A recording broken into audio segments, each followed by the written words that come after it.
Well, I'll tell you two that you think are opposites, but they're actually always together. Yeah, they're always together, and that's pride and insecurity. You'll never meet a prideful person that's not insecure. That's right. You'll never meet an insecure person that's not prideful. It's just that's the way it works. And what happens is you flip back and forth because you try to build yourself up so that you won't be insecure, and then you realize I'm really not all that, and I'm really insecure about it, and it just goes back and forth. And so pride and insecurity are something as the church grows, or if you have any success at all, you're always tempted to feel prideful about it or insecure.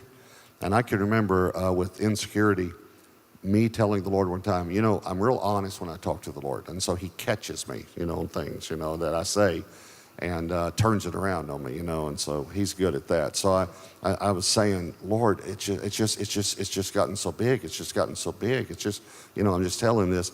I was in the mountains of Colorado on a vacation telling this. And I said, Lord, it's too big for me. And he said to me, son, it's always been too big for you.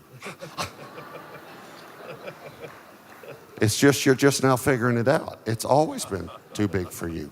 And I've always done it. I'm the one that's always done it. I've done it all. He said, you're just like, you're a little puppet. I've done it all. So just relax. It's going to be okay.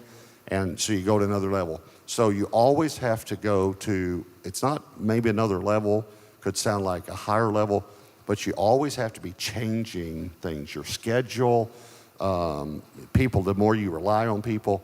I ask myself, some of you heard me say this, I ask myself two questions on a regular basis. What am I doing that no one else can do?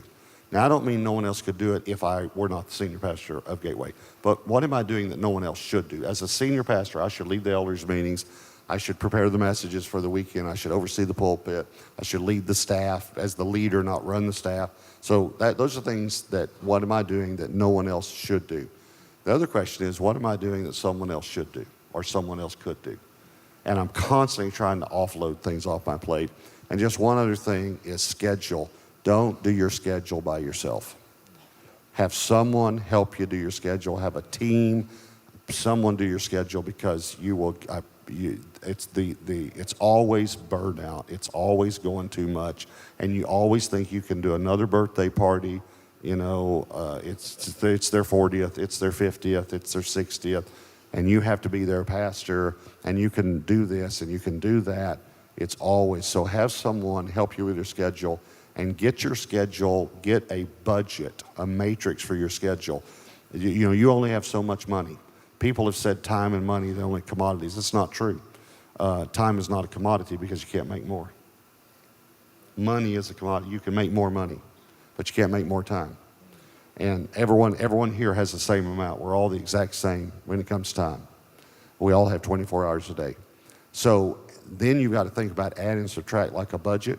So if you added something to your schedule for this next week, let's just think for a minute. If you added something, this is math. Sorry, Jimmy. Can you you following me okay there?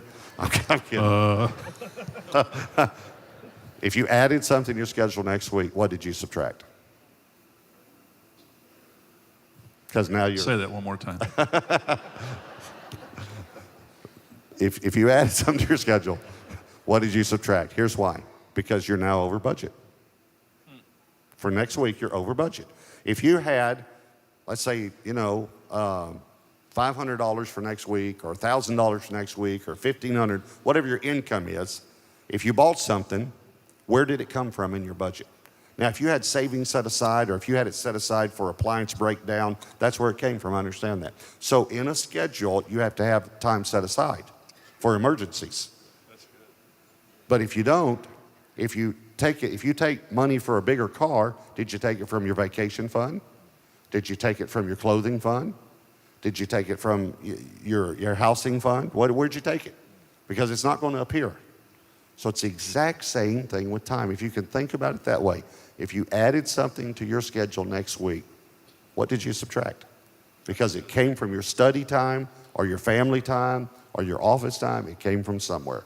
So one of the best things that I've learned is I keep having to change my budget of my time.